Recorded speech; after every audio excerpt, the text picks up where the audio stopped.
basically they brought the body back and they brought the boat back. And what the moment was that was kind of scarring for both of us is we obviously the whole situation was like pretty traumatic, but we had to go collect the boat from the police now, right? Like it was out on the government dock. If you've ever been to the Cove, you can see that big long government dock on the left-hand side of the Cove. And we were walking out there.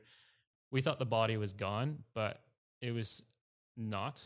And we walked over there and we could see this woman just like lying there on the boat, like, sorry, just right on the dock. Yeah. It's like full body, just like lying there dead. And didn't really know what to do. Like the police didn't even notice that it was us coming down. And then like eventually they saw us and they're like, can you please go back to the shop? And like at that point, like, I don't know, I think Bram went and was like throwing up. I was still kind of confused. I didn't really know how to like deal with the situation. I remember seeing my friend Suzanne up behind the shop and she was just like, what's going on? And I explained it to her. And she's like, what, do you want to ride home? And I was like, yeah, sure. And I still didn't really feel like sad or feel like, you know, upset at the whole situation. I was just like super confused.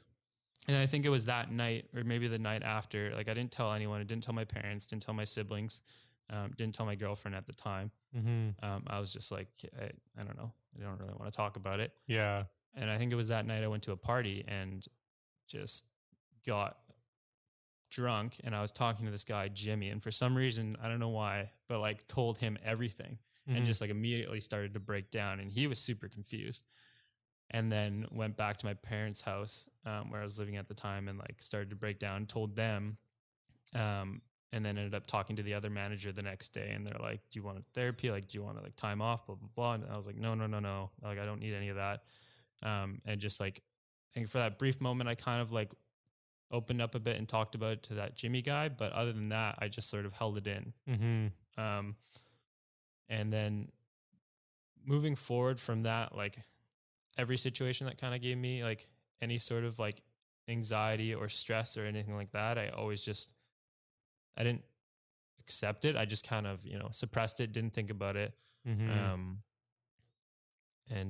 it's a very like, I mean, it's super heavy. Yeah.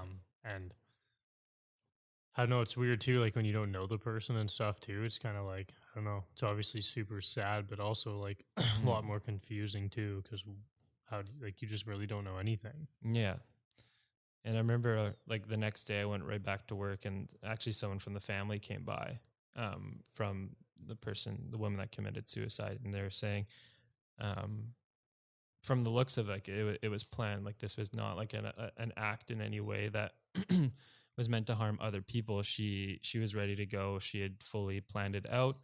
And like, I don't know why they're telling me this. I was like 19 years old. I was like, you should probably be talking to like the police or like manager or something. And also that like didn't really change anything for me going forward. And yeah, just like for the next, like, I want to say like 5 to like maybe like 7 years of my life up until like my accident or whatever. I just suppressed everything.